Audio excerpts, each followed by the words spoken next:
There to Laurie Schwab with the New York Cosmos.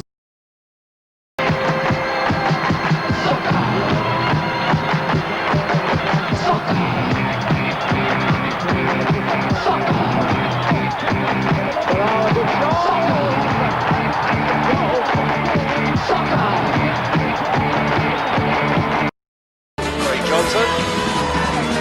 Still Johnson. Jones, this looks dangerous for Brisbane Lions. Jones, a good cross. Johnson. Arnold's forward, so's Manus Lamont, still Robbie Slater. Twisting and turning, getting that one across. Lamont! Manus Lamont! Play on, says the referee. Hayes is onside again. Shot! It's in the net! What a great goal by Graham Hayes! No call! Score! Salamini for Cole. Cole on the run. Shoots. 2-0. Lazanovsky with the free kick. Launches a rocket! Trimboli. What vision! Blasts. Yes! Hadjuk! Biljevic. Beautiful goal! Here's Bozanic. They haven't! They might have won it! Teammate from Heidelberg United and another local product, Charlie Ankus. How do you feel, Charlie? A bit nervous, but I think I'll get used to it. Just get used to it and really put in 100%. I'm joined tonight by Robbie Markovac. Robbie, welcome. G'day, George. How you going? Thanks for having me on. Absolutely, my pleasure, mate. Absolutely. Love talking football, love talking to football players, and I love getting into the nitty-gritty of their story and going back and finding out so much about their story and see where it ties in with previous discussions I've had with other players or coaches. They generally tend to connect along the line. There's some dots there I call in the wonderful tapestry of our game. Which reminds me, we must talk about Waterford when the time comes. Oh. Before we talk about Waterford. I completely forgot about that. Yes. Yeah. Yes. Let's go way back. So you're born in Melbourne, 67. Correct, yes. Of Croatian descent. That's all pretty comfortable. Yep. Take us through, if you can remember, your very first soccer memory. Well, I used to go to soccer with Dad when Croatia in those days played in the state league, I believe it was, back in the, I think, early 70s. And look, I loved it. And I just remember as a child, I used to live out in Reservoir, West Preston way, and we had to catch the number 10 tram to get to the city or from the city. And I used to know, like Jimmy McKay was the number 10 of Croatia. Mum would say that I used to know all the tram numbers from all the players of Croatia from the age of about, 4 or 5. So those memories are very vivid.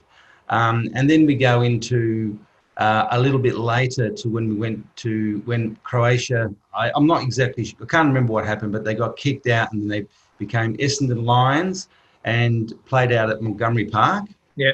Did you used to go and watch games at Montgomery Park? I did. Yeah? I did, yeah. So, it was great. And then, of course, you used to play soccer before the game, half-time. At the end of the game, my dad was in the social club, whatever, catching up with his mates. We'd be out there having a kick. And even so, at that time, the junior club play there. So in under-9s, that's where I first started playing my under-9s. And then I think about 3 years later, so when we got to either 11 or 12, we moved to Cross Keys. Yes, not too so far. Cross Keys became Melbourne Croatia junior ground. Yeah. So they're the memories of, Croatia was my world, really. Melbourne Croatia, just couldn't wait to go and watch them play, and all the players, I idolised them all. So that's my memories of my childhood, of soccer. Yeah. No, well, like a lot of boys, once you got that sniff, that taste, I think that very first time you sense a crowd and the enjoyment or the buzz, as they say, that drug, you just can't get enough of it for the rest of your life, really. It's going to take something pretty sinister to really put you off that, isn't it? Very true, very true. That atmosphere, that buzz, it's fantastic, yeah. Yeah, I mean, I don't know if you've seen the movie Fever Pitch, the Arsenal fan when he's not a soccer fan. He goes with his dad to Highbury, and there's a moment when he walks up the stairs at the back of the stand, and then he sort of at the top of the stand looks over, and the crowd kind of just sucks him up, kind of thing. And I kind of think, going back to my childhood, I think I had that kind of moment at Olympic Park as well, and it's kind of like once it's in your blood, it's impossible to. Yeah, 100%. Well, I used to just remember the chant of Croatia in Olympic Park, and that would just bring you goosebumps.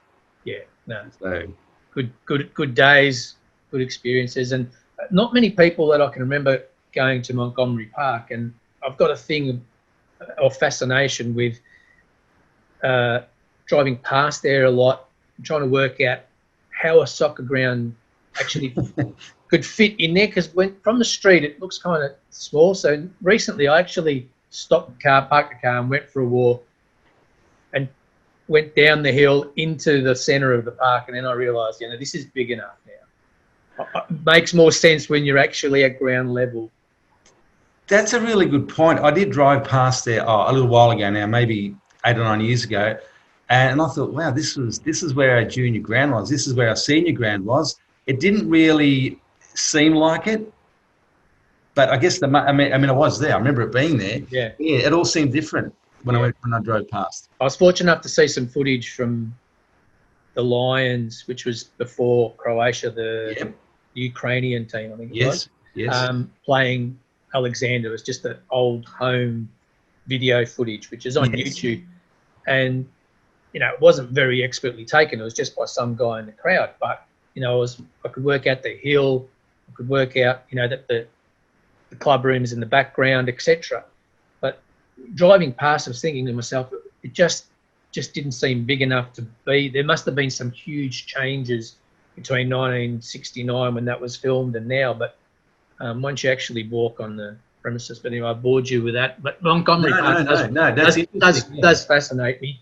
Yeah. And I'm always looking for a photo or photos from there, because there's not that many. I did receive a few from Scotland, believe it or not, about a month ago from a guy whose dad played for Lions back in the day, but they were close up of the action and not so much of the ground. I know there was a hill on one side. And the hill's still there, and that's why it was throwing me. But I think they also had like the fences with and they covered those wide fences with some kind of sheets or blankets or something along the lines. Yeah. Tarps of some sort. Probably, yeah. Nah, we've moved way off the subject. Let's go back. Let's go back to Cross Keys and your early soccer days playing juniors there. Wasn't long before you were getting into some state sides as well. So tell us about that. Yeah, so obviously the pathway then was to go to the regional selection, and I actually missed out in the under 12s. Where did the Croatian boys? What was their regional team when you were based at Cross? The northern regions, yeah. So a few of us went down there. None of us made it the first year, and then the second year, I'm not sure why. Well, obviously the coach didn't think we were good enough, I guess. But the second year, I can't remember. There's a few of us that made it, and then we sort of that. I'm just trying to go off memory because it is quite a while ago. Probably 4 of us might have been in that team, and we always did quite well. Always finished. I'm not sure if we won it, but we always definitely in the first or second, maybe third in all the years. So yeah, that was pretty much from 13s through to 15s, I think. And then of course you get selected, or you have the opportunity to get selected for the Victorian team, which I did. So that was under 13. And then got selected every year after that. So 13s, 14s, 15s, 16s. And we had Tony Dunkley as coach, who was a fantastic guy. And he, I put him down as one of the people that influenced, or was a major influence on in my career. I think the way he treated all us like we were his sons, and just the knowledge and passion that he had was fantastic. So yeah, and then from there, from the under 16s, I sort of went into that youth, which was kind of, I think, either 18 or 17, and sort of almost slipped into the older age group. So some of the guys that were in my group are like Victor Cristaldo, Ernie Tapai, And then that older age group was Warren Spink, Mirko Runje, Aki Kotsimichalis, and a few other lads. So I ended up going into that team later on, towards the end. And we had a fair bit of success with the Victorian teams. I think it was either second or first most years. So it was good times, fun times. You know, you always sort of had butterflies when selection came up because you always wanted to represent your state. It was always an honour. So yeah, that was a really good experience. Yeah. Really good experience. You did play for Australia at youth level. Were you young enough or old enough for the '85 World Youth Championship, or were you the '87? No, I was in the 80. Oh God, I think it was the '85. The one that went to Russia. Went to Russia, but I didn't get selected for that. Did you miss out on that final cut? Did you? No, I didn't make the final cut. That's right. Okay. And I just missed out on the '87 by a few months, I believe. But God, my memory. I mean, like I said, it sounds about right. Yeah. Yeah, but because I was 1967, and a lot of the guys there were, I think, 66. So you had, I said, so Warren Spink. A bit younger in the '85 group, but just over for the 85. Correct. Yeah. So and that was So unfortunately, I didn't make the cut for the Russia team. No, okay. But by this stage, you were working your way through at Melbourne, Croatia. So as a 15, 16, 17-year-old, you were probably already training with the seniors by this stage. I was actually. So from the age of about 16, I started playing reserves. And then I remember scoring a goal at Green Gully, and John Gardner was the coach. And Melbourne, Croatia they were still state league at the time. Yep. And then I got a call up that following week and said, "Oh, look, you got to come and train with the first team." And then I ended up getting a run. My first ever run in the seniors, it would have been 16 and a bit, was at Northcote at John Cain Reserve. Yeah, I came on, and we had people like Ozzy Latif was playing there, and obviously Tommy Cummings had been there for a while, and it was a great team. But then I broke my ankle that year, which wasn't properly diagnosed. So I sort of kept playing on and off until I got properly diagnosed, and I ended up missing. Once it got properly diagnosed, I missed the rest of the season. So that was the season out for me. And then at the end of that year, I got a call up to the first team, and Terry Hennessy was coach. Okay. And he gave me an opportunity to train with the first team, and I was sort of clawing my way into the team, and actually scored on debut against Brunswick Juventus at the old number 2 at Olympic Park number 2, where the Greyhound track used to be. I remember coming on, we 1-0 down, got a header, 1-1, and I thought, oh, how good's this? And then they went forward and scored again, and we lost the game 2-1. So that was early memories of me starting out at Melbourne, Croatia. And then as the year went on, I was sort of on the bench. I still wasn't quite 17, I think, at the time. So that was 1984. So this is National League now. Yep. And then I think Terry got sacked, I think, off memory. Anyway, I know Tommy Cummings was... I think you had a few coaches in that. Sure. We had a few coaches that year. The funny thing is, I think we finished third that year. So why... Look, I'm too young to probably understand the machinations of what was going on behind the scene, or even to remember what was going on, really. I was just worrying about my own game. Absolutely, yeah. And look, I thought I had a fairly good year, and I think I sent you a photo of the team that was from one of my friends, Joe Jurkovic, because I'm not very good at keeping a lot of these photos and stuff. Yeah. That was quite a good team, and we ended up playing the NSL Cup that year as well. And I got the names of that team. I'll just run them out. Blasby, Lewis, Tony Curcio, Sean Parton, Biskic, Antolovic, Jimmy Campbell, Steve Goyevich, Tommy Cumming, yourself. And there's another name here which interests me, and I've done a little bit of research, Davey Brogan. Davey Brogan, I have to say, for me, he was fantastic. Because I played a lot of my games. I was sort of always in between midfielder and striker, and playing up front next to Davey was fantastic because he would do a lot of the dirty stuff or a lot of the hard stuff. but could play. Like technically, he was fantastic. He had a great left foot and great technique. Yes. And so I reaped the benefits of him sort of taking the big man at the back and me sort of feeding off a lot of the crumbs. So I didn't realise he wasn't in that photo. I just got that sent to me the other day. But Davey was fantastic. I can't speak highly enough of him, and I really mean that. I saw him at a reunion, and I said that to him, and he said, yeah, you probably say that to all the players. And I sincerely mean it. Davey Brogan was fantastic. Very underrated player. Yeah. And you know the importance of, we talk about player development, the bigger picture and all that, but sometimes we lose the fact that all young guys need to learn off some older guys. So when you have, say, a full-on under 18 or under 21 squad, and there's no old pros about, then who's going to teach you your craft? Who's going to teach you to be street smart? Who's going to teach you to all the things that they've been learning for the last 30 odd years? You're not going to learn that off another 18 or 19-year-old. No, 100%. And look, you hear this term getting bandied about a fair bit, but culture. And I guess that's what culture is. You look at, I mean, some of the players in that team, they could all play, but geez, they were tough, every one of them. And I remember turning yours Antolovic once early on at training before I even debuted and just I ended up falling on my backside, copping a nice little elbow to the head. Not viciously, but just to sort of let me know, don't get too carried away, son. Yeah. So you did have to earn the respect, and a lot of those boys were tough boys, but they could all play.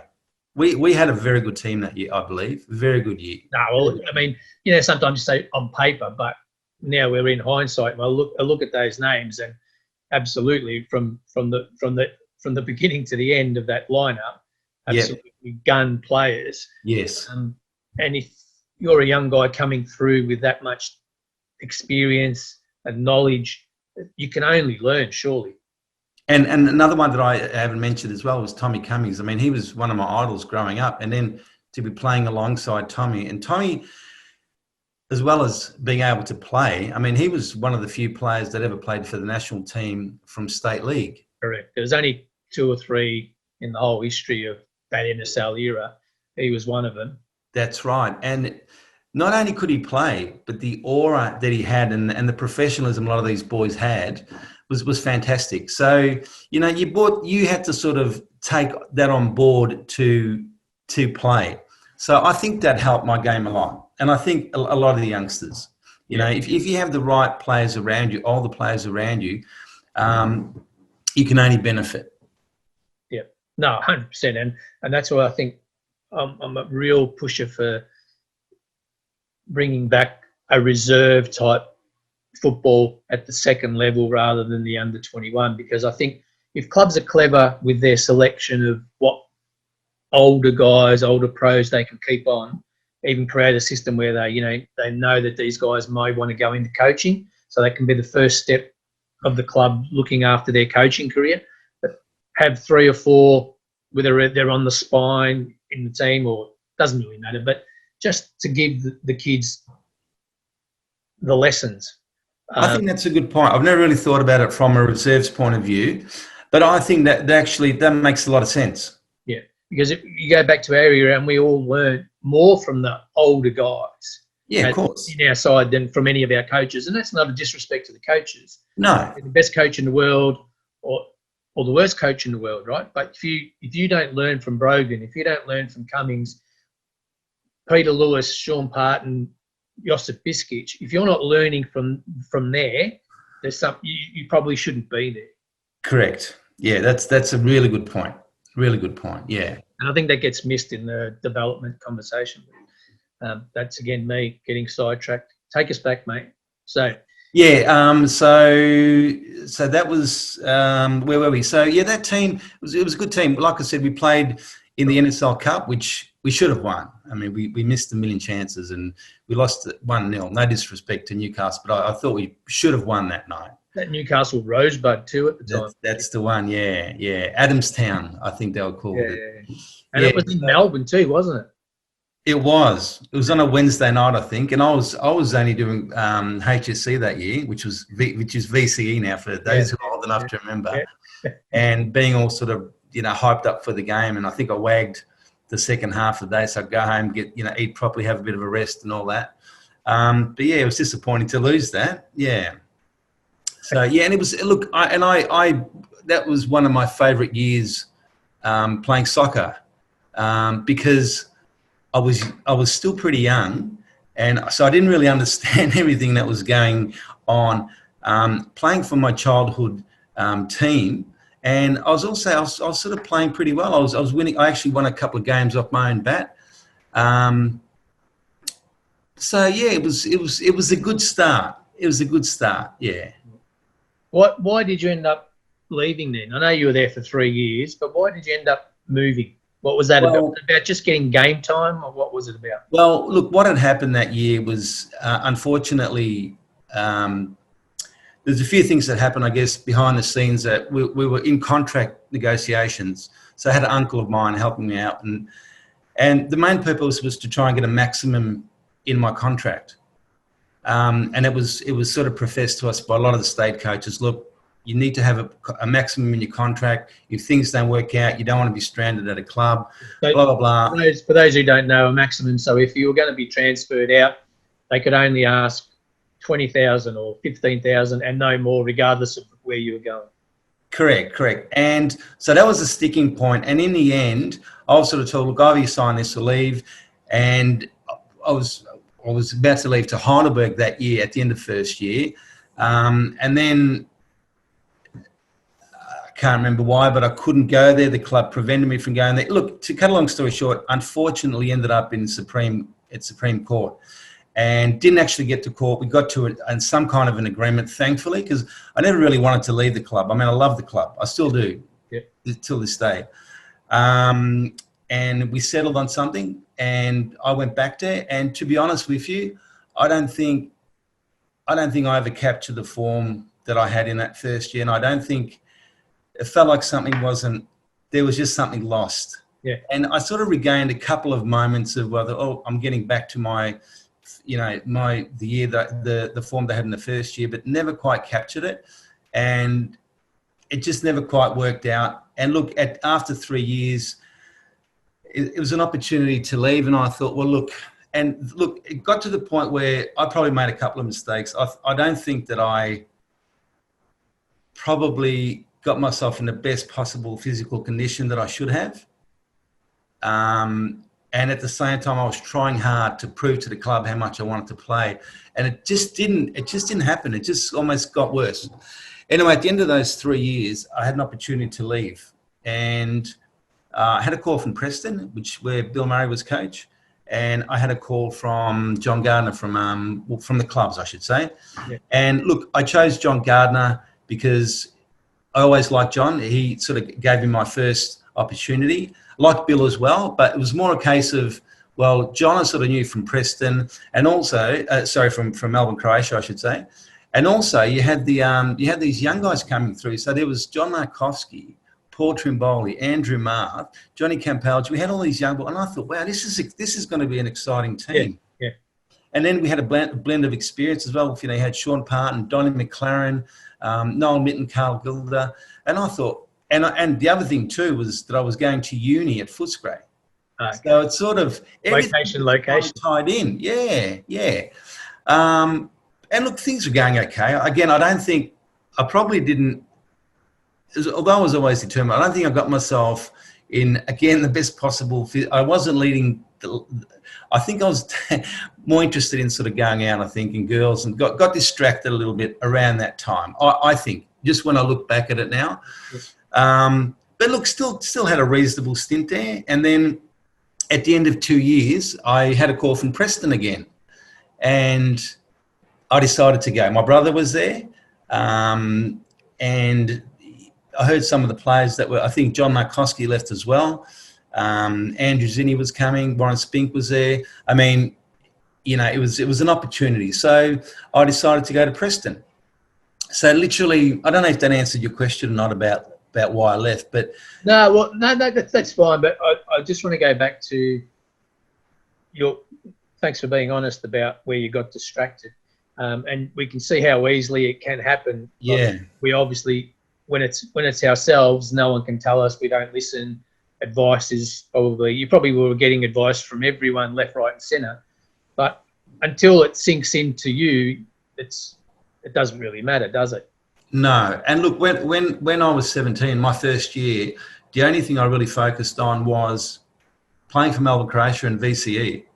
And I would run most mornings and I would really keep fit. I really got myself fit. Then when all this stuff with the court case happened and I went back, it was almost like I just almost went the other way. And I felt like a lot of pressure on me, like in the community and stuff. And also it was a club that I loved. So it's like sort of having an argument with, a girl that you're in love with, kind of thing, if you know what I mean. No, I do. So instead of sort of knocking down, and I wasn't doing it deliberately, I just think now looking back, I should have really, and I was training and I was doing all the things, but I don't think I was doing it. And now when I look at being a personal trainer, might be one of the reasons I went that way. I realised that I should have paid probably a little bit more consistent effort. But look, it's just one of those things. I sometimes always look back at that era and I feel like I didn't quite continue on in the same step that I'd started, which sometimes it irritates and annoys me looking back at that. But it's just one of those things. You can't bring back time. You can only use it as an experience. No, of course. And I'm from the outside looking in, obviously. I didn't watch your career closely, but I know enough about it. And I'm thinking to myself, young guy making his way through, getting the breaks, youth team with the Australian team. It all seemed to be going pretty rosy. And then all of a sudden, again, from the outside looking in, it's a different perspective. I'm thinking, why do you leave what is your hometown club as such? George Cross makes good sense. We can justify any decision we make. Sure, 100%. Yeah. But in some regards, was a smaller club compared to. It was. So it was kind of a little bit of a step back in terms of competing for maybe the league and whatever. I can see how John Gardner can easily convince you, or how you could want to go to join. But I'm just wondering, at that time, were you looking for reasons to leave and looking for excuses? I think I was looking for excuses. I think after what had happened with say the contract dispute or whatever you want to call it, it was something almost like not broke inside me, but something just changed, and I never got into the rhythm again. The way I should have, and every time I did, something would happen, or I don't know. And just after those 2 years, I thought I felt like a lot of pressure on me, and I thought I just need to get out of here. I'm not. Break the cycle. I don't think. Yeah. I think there was a little bit of, I don't know if bad blood's the word, but maybe a little bit of. You just got. I don't think. Look, and I'm not. I love the club even to this day, and the people there. Yeah. But just the way it all turned out, there were probably people that kind of thought, hey, dear, you did this to the club, and so there was a lot of. I felt a lot of pressure on me, and sometimes it's hard. It's funny how you deal with pressure. Oh, you got to release the balance at some point. Yeah, and I thought, well, let's just go to another place and reinvent yourself, and that kind of thing. Yes, I think. But what you is a very reasonable question, what you ask. That's cool. How did you enjoy actually working under John Gardner? Because so many people rave about him as a coach and a mentor. How did you find him from that? He's very good. I mean, he's fantastic. He's very structured. Everything's about systems and procedures and playing out from the back and how you set up and how you tuck in when the ball's on the other side. So you really do get a sense of a way of playing. So yeah, for a young guy, it was good to learn. And I played a lot of my games out wide, so I was getting taught how to tuck in. And when I look at some of the teams that they're playing out, I don't think it's a different setup. But look, I thought John was great. Yeah. So who was the coach that signed you when you went to Preston?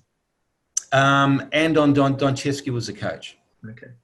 So and in comparison, Different, really different. Andon he was from Macedonia, and sorry, I just put that down. No, that's right. He was from Macedonia, so he had a different outlook. So his way of training and stuff was different. And look, I think, to be honest, to be fair to the guys that come from overseas, it's a different culture here. So they come from a professional setup, in Macedonia or Croatia or England or wherever, to a semi-professional setup here. And I think it's a little bit of a culture shock or whatever you want to call it. Frustrating. Yeah. And look, Andon was good. We had a very good team there too, but Andon was just different. Andon was different to John. So, but no, I learned a lot from Andon. Like I said, I learned a lot from all the coaches that I had. They all had something to offer. Yep. But they all kind of brought something different to the table, I guess. They did. Brought something different. They did, 100%. Yeah. So, and I think even at Preston, so we're going back to George Cross. So that was an interesting time. But then I felt like, well, I needed to move just something inside me. I actually had a lot of, not pressure, but Preston were quite interested in me. And I thought, well, look, I should take this opportunity. And I think they were sort of going pretty well at the time. And also close to home. So, but again, you can justify a lot of these reasons. That's not why I signed with them. It was more the fact that the players that were signing the club and all that sort of stuff. So, yeah.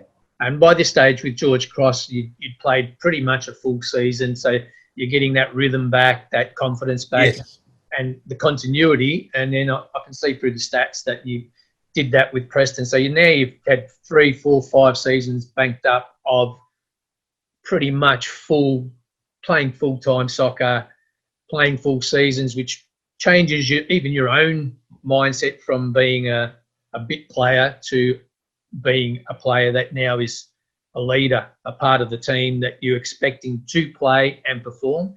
That must, at some point, sink in. Yeah. I think maturity started sort of settling into my mind, or I started becoming a bit more mature, I should say. Because I guess you're right. It's interesting. When I first got to George Cross, I didn't play for the first half of the season, which I wasn't all that happy about. But I kept plugging away, and then at the end of that year, I think I scored a goal against Preston, which helped George Cross avoid relegation. Yep. And then the following year was when I got that consistency, and that is exactly what I needed. And then, from then on, I started racking up games and getting consistency back into my game. And then I was at Preston, I think 3 seasons. So, and funny enough, John Gardner came back to, so whether I followed him, he followed me, or the way it worked out. But so John ended up coming, and I ended up staying there for 3 seasons. Yeah, and that was a good time at Preston. Yeah. I mean, it was a good time at George Cross as well. Yeah. So why Brisbane United? Well, what had happened was, I guess at the end of the third year, I think they were starting to cut sort of a lot of contracts and cut wages and stuff. And look, in the end, it was, I sort of felt like I wasn't really wanted there. And I thought maybe I should move. I don't know that this is going to work out so well. So I left the club, and it ended up being Brisbane, really, because I was kind of like, well, okay. Funny enough, what had happened before that, in the off season, I'd gone over to Croatia for a holiday. And now, one of the things that I'd forgot to mention was a gentleman by the name of Domagoj Kapitanovic, who was coach at Melbourne, Croatia. And he'd always said, look, if you ever come over to Croatia, let me know, and I'll set you can go and train and maybe set up a trial with Dinamo Zagreb. So that actually eventuated. And this was just before the war. This is before the war started. So it was still Yugoslavia at the time.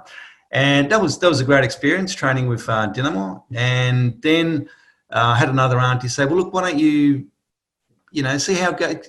We know someone at Hadjuk that might be able to help you. Just a friend of a friend, no one really. So I had a bit of a trial there, and that worked out really well. They were actually, I was on the verge of, I probably could have even signed. And look, the ward started on a comeback. I came back and continued on with Preston. And that's when things kind of turned a bit sour there.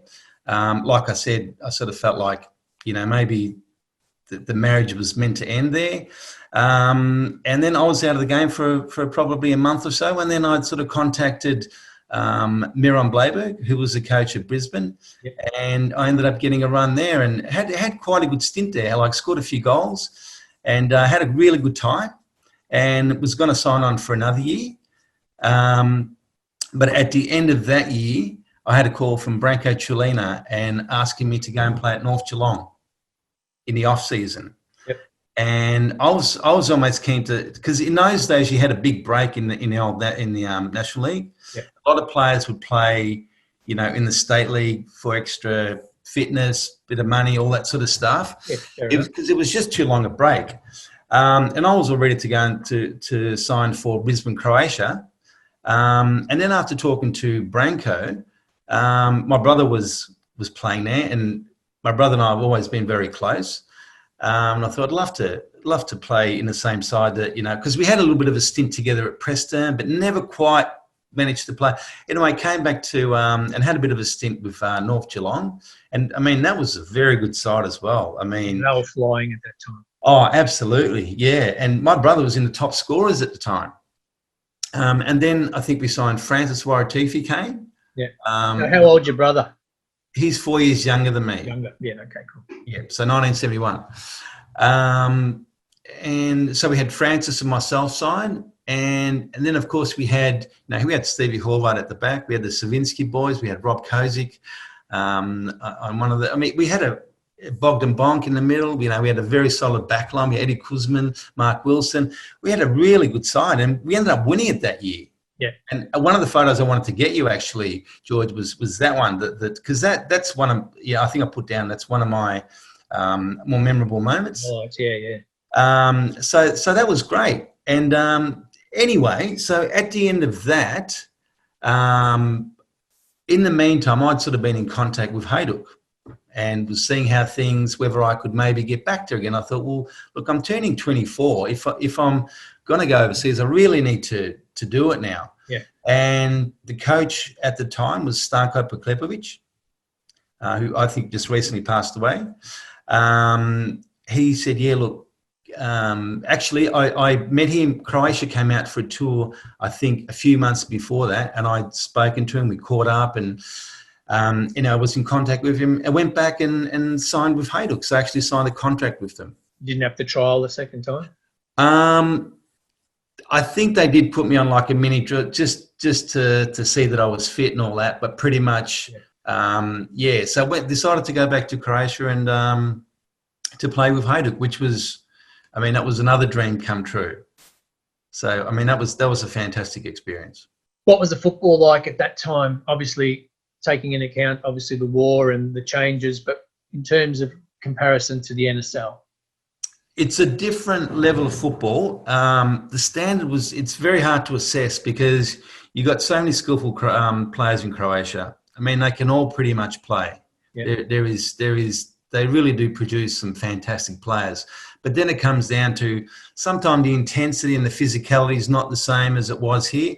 But when you have all the top teams play, it was a good standard. Like Dinamo Zagreb, if you played against them, which one of the games I did play in, that was a pretty good standard, I thought. And then the other teams like Rijeka, Osijek, Zagreb, they were all good teams. Some of the lower teams... fell away, did it? It's very hard. It's always hard to compare different standards in different countries because you have a different type of style and all that sort of stuff. So, yeah. How did you adjust, or how did you find the difference from your own? Like, were you technically sound compared to the top players there? Were you a little bit behind? I was technically sound. wasn't as good as their best players, but I was probably, I think, very determined, physical, made up for it in that ways. But I could hold my own technically, and through a lot of the training, once you start training twice a day, your touch, your balance, your whole body starts to work differently. And this is what I was saying back to when I was younger, and I really should have pushed myself a lot harder than I did for more consistent periods. Then, particularly after when you go overseas, then you realise what it takes to actually be an athlete, to be a professional footballer. Yeah. But yeah, look. So no, not as. So, I mean, there's some very skillful players there. We had a very, very skillful side. Some very good players in that team. But I could hold my own. In all honesty, the coaches, if they spot whether it's yourself or any other players for that matter who aren't at the level technically, do you get extra training? Do you get extra? No, you don't get picked. I mean, there's so many there. It's not a matter of. Well, the thing is, you've got 3 or 4 people there waiting for your position. So if it's not you, it'll be someone else. Yeah.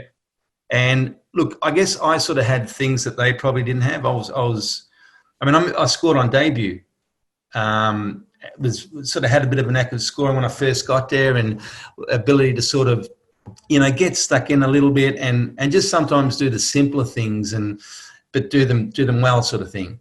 So the Davey Brogan stuff is starting to come to a little bit. Maybe a little bit, but yeah. So more physical, I think. But at the same time, I think I was reasonable technically as well. Yeah. So, yeah. But you bought other attributes like your physicality and your fighting mentality, which I think so.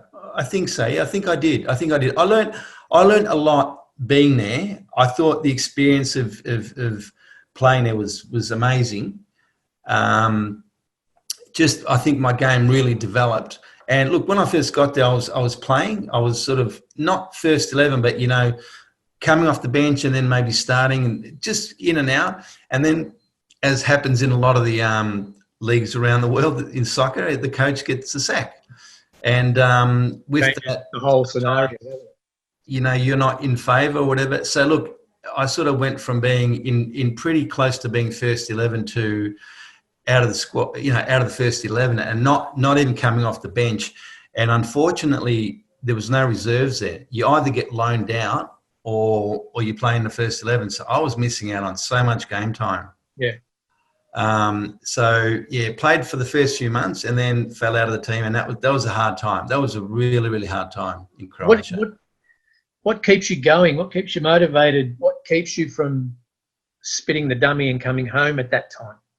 Oh, pride's a lot to do with it. I mean, too proud to, and you just can't give up. I mean, sport has highs and lows, and if you're going to give up at the first sign of things not working well, then you need to take up something else. It's as simple as that. You've got to persist mentally and physically and just work through it. And sometimes you can work as hard as you want and it still may not pay off. Yeah. Unfortunately, that's a fact of, playing sport. Sometimes that just happens. Yeah. But you're still a young guy, effectively. Do you work this out yourself? Or do you speak to people? Do you search for answers from others? As we said with the original transfer from the Knights or from Croatia to George Cross, you can justify whatever you do. You can find a good reason and justify it. So what made you stay and persist in this case? Look, I stayed in Croatia for that year. So at the end of the year, I'd realised that. Because over there, they've got a big squad and they keep, I think it's 16 or 18. And I was in that squad. And then at the end of the year, all the ones that are in the Hadjuk sort of club get loaned out. So they were sort of saying, well, look, we probably need to loan you out. And I thought, well, I really didn't want to go to another. I thought it's time to go, time to sort of see what other avenues I can develop. And so I got in contact with a few people there. Did you have an agent at the time?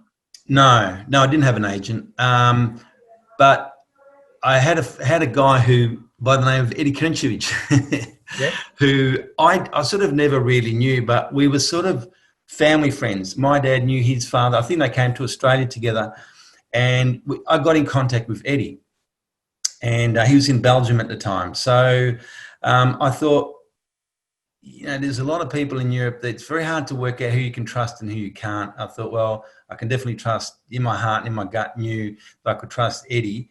and ended up going to Belgium and had a few trials there. And mind you, at this time, so I'd fallen out of the team.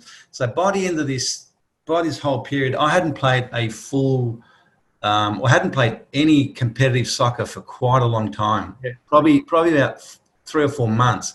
But I was keeping myself really fit. Like I was working hard. I was training hard. I was running every day. I started training with one of the second division teams out. I'd organised through someone there with Split. I had a few sessions with them. I was really keen to make it. I just refused to give up. I really did, George. I really just had it in my heart and in my mind. Home, did you? What's that, sorry? You didn't want to come home. No, I didn't want to come home. I didn't want to come home, my tail between my legs. And I was going to, give it my best shot. So look, I ended up going to Belgium and had a few trials, and it was very close to signing with a couple of teams actually.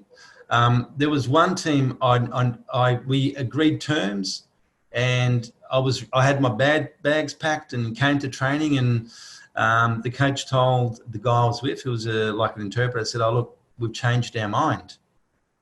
Till this day, I don't know. So, and the club's name was St Truden, which is, I believe, the club that Muskie's coaching now. Okay. So, and that was the closest I got, but there was probably 1 or 2 other games or trials where I was really close. So what had happened then is, and this is where I'd forgotten about Waterford. So I've got to tell you the story here. So what had happened is, really keen to hear this one. Well, what had happened was at the end of. They have a transfer period in Europe, and if you don't sign by then, you literally have to wait. I can't remember. I think it's 4 months or 6 months. It's a period of time, and so I was with Eddie at the time, and this is a true story. And it was like, well, do I go back to Australia? And I thought, well, if I go back to Australia, I won't be coming back. I just thought that's not going to happen. Yeah. And we ran into someone, and I can't even remember who it was, who was Irish and was saying, what are you guys doing here? Blah, blah. They had connections at Waterford. And they said, well, why don't you go and play at Waterford? And I said, Waterford? Where the hell is that? Anyway, I ended up going there. And that was, look, to be honest with you, it was a bit of a disaster. They were lovely people, nice club, but just, we were training in a car park on bitumen at one point. It was really not organised well, and they apparently had been a big club prior to that. Apparently, yes. Well, they had played Manchester United in games and all that sort of stuff. Yeah. So they had some history. It just wasn't good. And look, to be honest with you, after a month, I tore my hamstring, and I tore it really badly, and. Anyway, finally was getting physio treatment, and so this is now fast forward, must be 4 months or so, 5 months. I'm in Ireland. Played a lot of football, have you? No, and I hadn't played any. I'd seen a lot of the Irish pubs, so I'd sort of almost started changing my ways a little bit again. But look, had a great time, but I was a bit disillusioned with thinking, what am I doing here? Anyway, look, I sort of knuckled down again and got myself fit, went back to Belgium. Things, again, were not looking that great, and ended up signing for a team called Roeselare. And started sort of playing relatively well again, started to get game time. It was a team that was mid-table in the second or third division. They might have even been, I think. Yeah. The standard wasn't fantastic, but it was a quick, robust sort of a league. Yeah. So it took, which was good for me. So I had to really work hard to get up to that physicality of it. And just as things were starting to go well, I broke my ankle. Oh, jeez. So went to hit a volley at training. And as I put all my weight on my left leg, it just went snap. And when that had happened, I went, it's time to go home.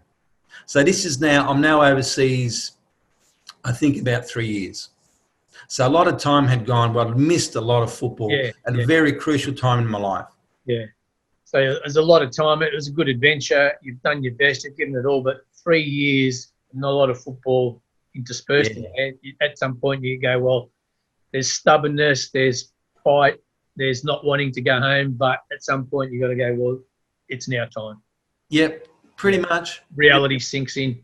Yeah, Kicks yeah. in this case. So, look, I decided to go home and came back to Melbourne, and I think my next club then was Sydney, Croatia. Yeah. So, got sort of spoke to Frank Garrock at the time as well. So there was a few little murmurs about maybe going to South Melbourne, but I think because of the connection with North Geelong, and I'd always really liked Sydney, Croatia as well as a club. They were, being a Croatian boy as well, I'd always sort of follow them, and I thought, geez, I'd really like to and Branko sort of had a little bit of a professional setup going over there. So a lot of players were training twice a day and that sort of stuff. It was moving really towards. So when I'd left Australia, it was literally we were training, I would say, 4 times a week. Yeah. And then by the time I'd come back, it was just about every day, and a few clubs were starting to do morning sessions and all that sort of stuff. So look, I ended up signing for Sydney, Croatia. So that was really good. Just looking at the names there, Popovic is the obvious one, Mark Babic, Milicic, David Vrilic, Milokovic, and a young Manis Lamond. Maybe he wasn't young at that point. Jimmy Patikas. Tell us about Jimmy Patikas.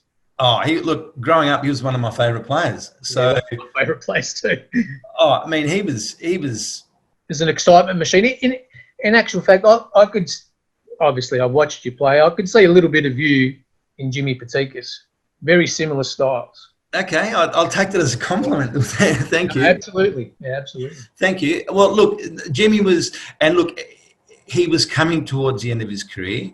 I mean, he was still valuable to the team, but I think he was starting to break down a little bit, and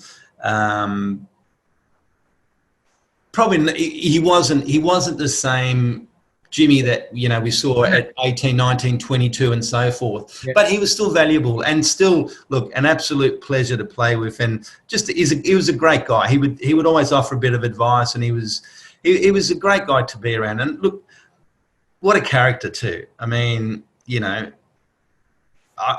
can't sort of, praise him enough. I thought he was great, Jimmy. No, it's good. Sometimes when you get to play with some of your heroes or spend some time with them, doesn't always work out. You can walk away 50-50 and go, I wish I hadn't met them. I wish I still had that scrapbook image of them. But on the occasions when you do get to meet them or play with them or share a field or even a beer or whatever it is, and they are what you hope they are, it just adds to the legend and makes you feel so much better about it. Yeah, absolutely. No, and he was. But look, going back to some of those players that you were talking about, I mean, that was an amazing team. That was really an amazing team. I mean, some of the names that you just read out, I mean, really good team. Yeah, Robert Innes, who also he went overseas, and a lot of them had really good careers. And it's no mistake that sometimes when you get another great player, Robbie. I mean, great touch, just vision, touch, composure on the ball. Just look, every one of those players in the team. It was. I loved playing at Sydney, Croatia. It was a really, really good time, and we had Branko as coach. Branko sort of did all the right things. He was a good coach. But look, that was when I think I started to develop some soft tissues, injuries, getting towards, probably towards, I wasn't that old, but I probably didn't manage myself as well as I should have. I was starting to get some hamstrings and calves. Yeah. But still I had a reasonable first season. Wasn't a great season, but it was a reasonable. Scored some winning goals that year, and we played in the finals that year, and we got knocked out to, I think, Adelaide City, off memory. Or no, hang on, it might have been. I can't remember who it was.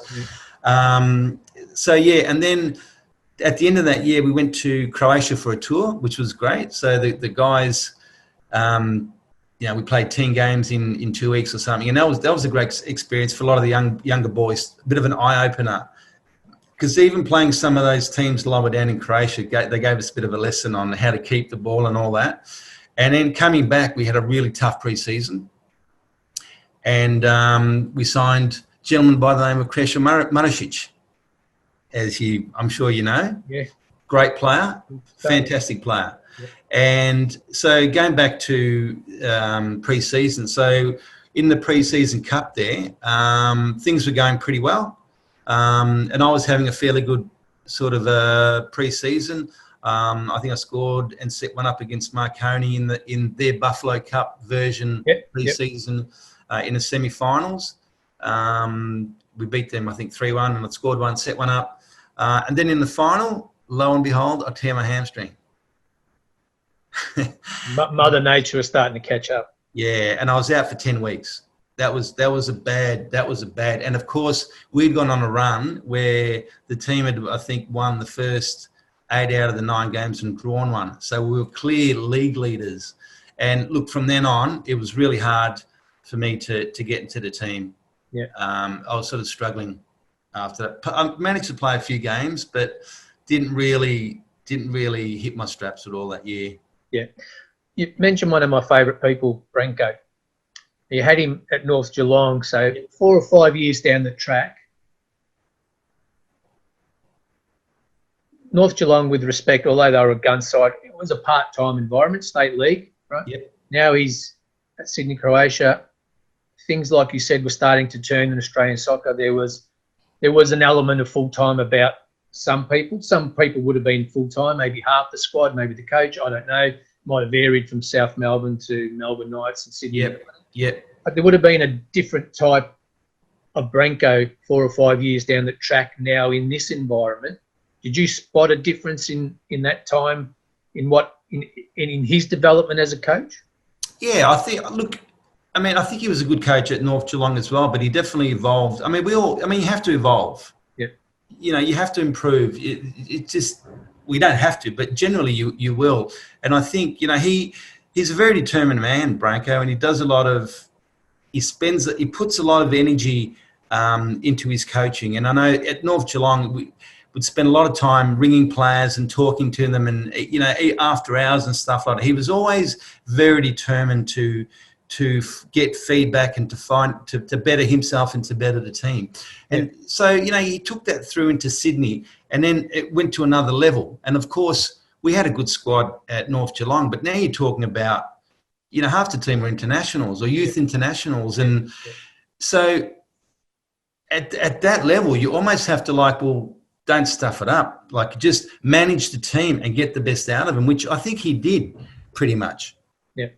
That second year we won the league by I don't know how many points. And look, unfortunately lost the grand final, but I think we were the best team in the comp.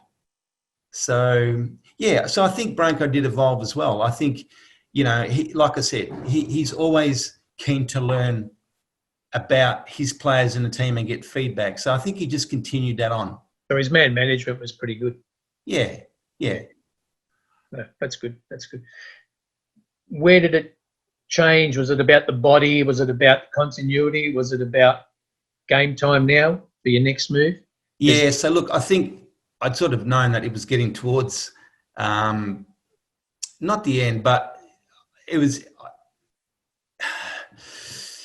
I needed to sort of really be careful how I managed my body. And there was an opportunity to go to China, which a colleague of mine who was also at Sydney, Croatia, Peter Blazjincic, he sort of went there when Spider came back, which was Zlatko Kalac came back. He started playing in China, and Peter and I were friends at Sydney, Croatia. And he said, "Look, well, how would you like to come here and play for my team?" One of the Danish guys is, they're going to get rid of him literally. And I sort of said, "Well, okay, why not?" So look, that's what I did. And China was an amazing experience. To go to a country, I don't know that I would ever go to China otherwise, but to play there, and some of the crowds that we played in front of were amazing. So that was a fantastic experience as well.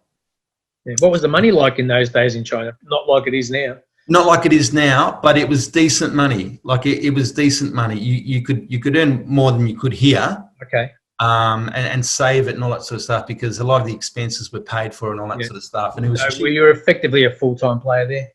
Yeah, absolutely. Yeah, 100%. Yeah, and Yeah, so it was definitely worth my while to go from a financial point of view and from just an experience point of view and from a football point of view, because, I mean, Chinese football, they're very technical. Yeah. It's a different, I mean, most Australian teams would beat a Chinese team. Not now, probably struggle now because all the imports that they bring. But they could play.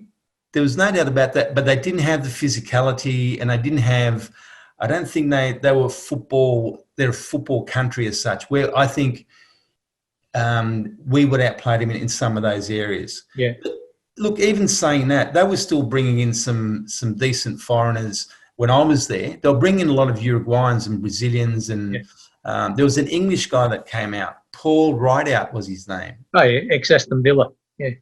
Yeah. And Everton as well, I think. Yeah. I think Lockie Armstrong played with him somewhere along the lines as well through his journey through Great Britain. I'm pretty sure Lockie played with him as well, Yeah, I just remember playing against him. We played against him as well, and remember there was a lot of hoo-ha about Paul Rideout. So look, they did have some good foreigners. So that China was an amazing experience. And look, I'd only signed a 1-year contract, and the club was it was Guangzhou, not the Guangzhou that's Apollo, that's the one. Yes, that's the one. And they were getting taken over by, I can't think of, it was an AGM or one of those big marketing companies, and they ended up bringing some of their own players in, and I never got renewed. Yeah. And my friend Peter had actually signed a new contract before the end of the season. Oh, okay. So he did well there. So look, I ended up coming back, and I couldn't sign for a National League club because the season had already started, and I ended up signing for Green Gully. So I ended up playing a few games there, and lo and behold, did my Achilles. Oh, no. So injuries are really starting to, I guess to be honest with you, I guess one of the things looking back now is one of the reasons that I sort of started playing at a young age, because I was always a physically strong guy and maybe heavier in terms of, not a light frame. Yeah. So that if you've got that kind of a body, I think you down the track may run into more soft tissue issues, I think. So that may be, so anyway, I started sort of breaking down again. So Green Gully, Achilles and calf issues, then got that right again, got myself fit, and then signed at Carlton and played a few games there. But halfway through the season, look, we couldn't make finals, and they sort of said, well, not halfway through the season. There was probably about 4 or 5 games to go. They said, look, we're not going to renew your contract. We're looking at developing some young guys, yada, yada, yada. And that was the end of me. And that's sort of how it ends up going in soccer, I guess. So that was the end of my career. That was the end of, playing at Carlton. And then I ended up having some foot issues along the way, which I don't know if that was related to. So where the big toe and the foot meet, there was literally no cartilage left. I had a lot of pain throughout, and I was in the process of signing for Faulkner at the time. Okay. So started sort of that Premier League, and just couldn't get myself right.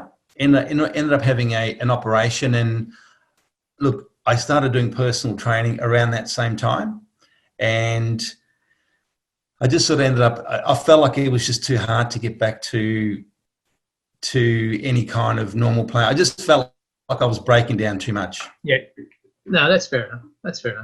And that's a wonderful journey. Got your passport stamped in a few interesting places, a little bit of back and forth, injuries that come with a whole career.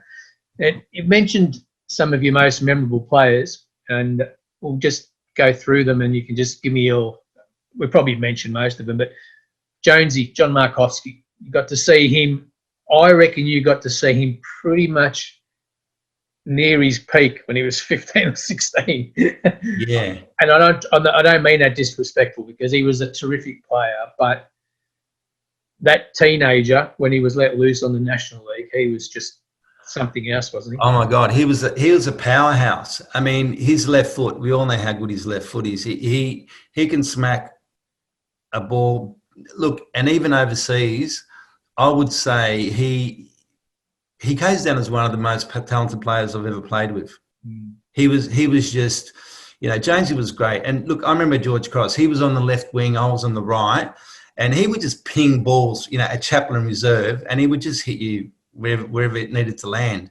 Yeah. Or, he'd have a shot from 25, 30 out. And look, he was amazing. He really was. And I did get to see the peak of him, but Jonesy's Jonesy. Like, it's just the way he is. Like, I know he's come under criticism of, he probably should have done this and that and the other. And look, he still had a very good career, but he probably could have and should have gone further than he has. But sometimes things just work out that way. 100%. Look, and I'm a huge fan. I absolutely adore what he was as a footballer. Yeah. And I've always been on record as saying I think the Dukes is our most talented player. Yep. But if Jonesy had fulfilled his potential, he would have given the Duke a run for his money. Yeah. He's the only one I think could come close to Mark. That's just an opinion, right? But I think that's a very fair assessment. Yeah, but that's how I rate the two of them. Mark's number one, and I just think, what if? Because there's always a what if with Jonesy. Yep. But if anyone was going to come close, because he's the only one who I think he still had stuff in the tank. And with his ability, he was a freak. He was a freak. And look, with Viduka, I missed a lot of. I didn't see a lot of him when he was here. Yeah. And then when he went overseas, I came back. So I missed a lot of. And I remember watching him. One of the times when he really impressed me was the Manchester United game at Olympic Park. Do you remember that? Sorry, not Olympic Park, at MCG. Yeah. Was it? Am I thinking of the right game? I think they played at the MCG. I think that was the night. It was Manchester United and Australia, I think. Yeah, and I just thought, wow, he's fantastic, just holding the ball up. I mean, I'd seen glimpses of him, but just to see him live, to see his movement and all that, I thought he's fantastic. Yeah. But yeah, I think that's a fair comparison. I think Jonesy was fantastic. Yeah, cool. Another one who I hold really high up in esteem, and you've got him here as well, is Trimmers, Paul Trimboldi. Yeah. What did you enjoy about one, playing with him, and then watching? What did you see? What did you see as his strengths? Very smart player. Like, just his vision and his ability to read your runs. And he just had this, I mean, he wasn't the quickest guy, but he could put his body in between the defender and the ball and ride. I mean, he used to get tackled, and, in those days there was some tackles flying around. He would ride all of them and then still put you through. He had amazing ability. Just the way he read the game, his technical ability, his passing ability, and the timing of that pass. I mean, a great example is that through ball to Joe Palasides in the final. I mean, just the turn, bang, and that was Trimmers. Yeah, no, I'm a Heidelberg supporter. I used to go watch South Melbourne just to watch Trimmers play. That's I can't give the guy any greater respect than that. But it's funny how, if we go and check the history books, we'll find that little bloke who smaller than me, or my size, my height, could shield a ball really well. And you'll find that his early years, he would have spent a little bit of time training with a Carl Gilder, who could shield the ball for an hour if he wanted him to. So back then, 16-year-old Paul Trimboldi gets to train and work with, a pro like Carl Gilder, and comes away being one of the best shielders of the ball we've ever had. And then you add the other attributes with his vision and his passing and his goal scoring. But don't tell me he didn't learn to... That's a really good point, because Carl Gilder was one of the best at shielding the ball. Try get a ball off him. You can't. That's a really good point. I failed to actually think about that. That's a really good point. So who teaches the 16-year-olds now? There's no Carl Gilders in the team or the reserves or cross-training for a kid to learn that from. That's another really good point. I don't follow the game as much as I used to, because, Life I'm out of the game. I'm starting to watch it a bit more now because I've got a son now who's 8 years old and he's got a bit of an interest in soccer. But what I can see is there's not a really big pathway for a lot of the young kids. I mean, in the old NSL days, there were a lot of kids that got some. Most people got some kind of a chance. I mean, I think you had that opportunity to train with the first team at some point. If you're good in a reserve, if you came to the reserves and you were reasonable, you'd get a chance at some point. A lot of guys still went, missed out and fell through the holes, as they say. But a lot of guys went through, and it's when you start training with those older guys, that's where you learn. So, and I don't seem to be seeing that enough at Victoria or Melbourne Heart or Melbourne City, I should say, or any of the, the other clubs. It's sort of not really happening. Yeah, I harp on about it only because I believe that it makes a big difference, a huge difference. It's a craft, and if you're a teacher, you learn off older teachers, not during class time, but you feed off. You're in the staff room, you get advice, you have problems, you bounce the ideas off them. They've been there before. They've got 10 years, 20 years experience. If you're in a factory, you're not going to learn off another apprentice. You're going to learn off the guy that's been in there 20 years. It's just a given. These guys who've learnt their craft, worked it, done it. When you were 30, whether you liked it or not, you were teaching younger guys just by talking to them. Yeah. Maybe even not talking, just by showing them, by doing it. Very true. Right? But 16-year-olds and 7-year-olds can't learn off 16 and 17-year-olds.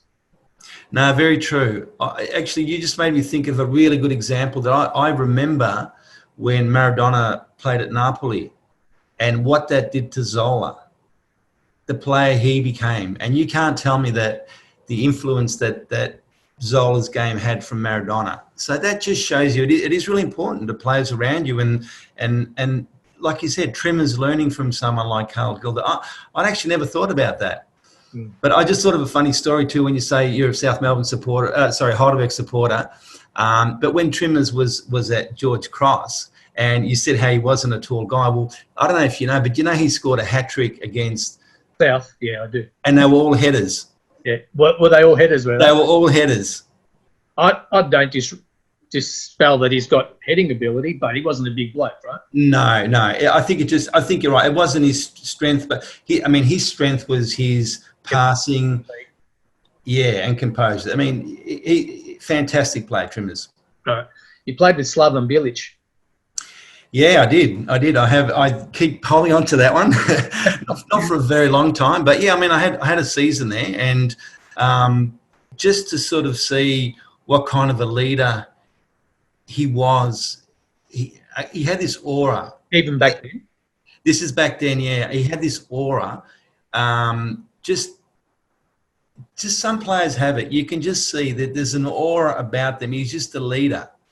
I mean, we had a guy, Antimisha was a captain, and he was a great captain and a great leader as well. But you almost felt like Slaven was also that real leader, and yeah, there was just something special about him. Just something special about him. He was, and then of course, you've gone to see what he's done in his one playing career, and then in his coaching career. And I watched an interview that he'd given to a Croatian. I don't know if it was a TV station or a radio station, but it went for about an hour and a half. And I got to about an hour and 10. I thought I need to stop. And his knowledge of the game and his way of thinking, and he's just was amazing. He was fantastic to listen to. Yeah, just one of those special people. Absolutely, yep. Yeah. Well, look, we've spent a lot of time discussing footy, which I love doing, and I probably bored you with some of my stories, so I apologise for all that. Not at all, mate. But let's have a little bit of fun. And you know the caper here, schoolyard five-a-side. Yep. And I've narrowed it down to just Australian players. Yep. And I've tried to make sure, I hope I'm not wrong, players that you've played with, or at the very least against. Yep. I'm pretty confident you've played with all of them. So five-a-side schoolyard, me against you. You win the toss. You get to pick first. So in goals, Peter Blasby or Mirko Runje? Oh, geez. They're both good. And Peter I have to say Mirko. Croatian, isn't he? Sorry, what's that? Peter Blasby's an honorary Croatian, isn't he? He is an honorary Croatian, and I really like Peter. I remember playing when I first was coming through. He was great. He was a great, I don't know if mentor is the right word, but really encouraging and all that coming through. Look, I'll have to say Mirko because I played with him all the way through to juniors and we're friends. Yeah. But it is a toss-up, but I will go with Mirko just. No, that's cool. I'm happy to have Blas on my side. All right, defenders. Good luck with this one. Sean Parton or Peter Lewis? Oh, Jesus. And bear in mind, I think they'll both watch this interview. Just to add the pressure. Jesus. To be honest, I rated both of them very highly. I'm going to go with Sean. I played longer with Sean, but geez, I know this sounds like a cop out, but it's a hairline decision. But look, I will say Sean, but I'll take either of them, to be honest. Yeah, no, I'd take either of them too. But they're both great guys, very good players, and yes, not much got past. No. No, definitely. Here's another tough one for you. I didn't realise that this one was... I thought this would be tough, but having discussed what we've just discussed, Patikas or Biskic? Look, you've ended up with the hardest ones, let me tell you. Biskic was a great player, but I have to say Jimmy, because I really did idolise him as a youngster. But, geez, I'd have Biskic on my side any time as well. Yeah, no. But, yeah, I have to say Jimmy. No, great players. All right. We'll add a winger for creativity.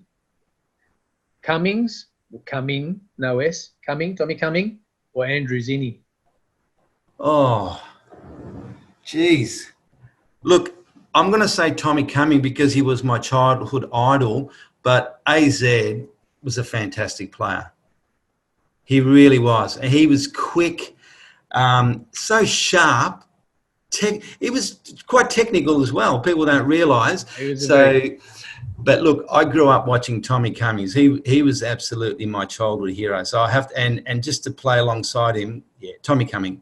All right, so you got Mirko in goal, Sean at the back. Patikas does whatever Patikas wants to do, goes wherever he wants, which is how he played his football. Correct, yep. Tommy Cummings providing the width on either side of your five-side team. And up front, Jonesy or Trimmers? Oh, geez, you put me on the spot there. I've given you the hardest ones out of everyone, I can tell you. You have. Again, I would take either of them in a heartbeat. I'm going to say Jonesy because I did play longer with Jonesy. But honestly, that is look. I'll say Jonesy, but really, you've put me. All of them have been tough. No, they have been. Jonesy, but I would gladly take Trimmers. Let me tell you, any day. Trimmers is a great player. Now that I think about it, I don't know how I could choose out of Jonesy and Trimmers. I might have said pass. Mind you, they're very different players, aren't they? They are different, but you know you're going to win. Yeah, absolutely. With either of them on your side, they're superstars. Yeah. No, look, that was a bit of fun, and I apologise for making it so hard. But no, that's good. It's always a bit of fun, and look, I mean, they're good decisions. They would be good decisions to make if you're a coach. It means you've got a good side. Absolutely. All right, just before we wrap it up, one more question. What does Robert Markovac today tell Robert Markovac in 1981? With all the benefits of hindsight, what advice do you give to yourself? Or maybe, what is it, 80, 84-ish, 85-ish? Just as you're breaking through, about to make your debut, what does today's Robert tell yesterday's Robert as one bit of advice? Work hard. Always need to work hard on the right things.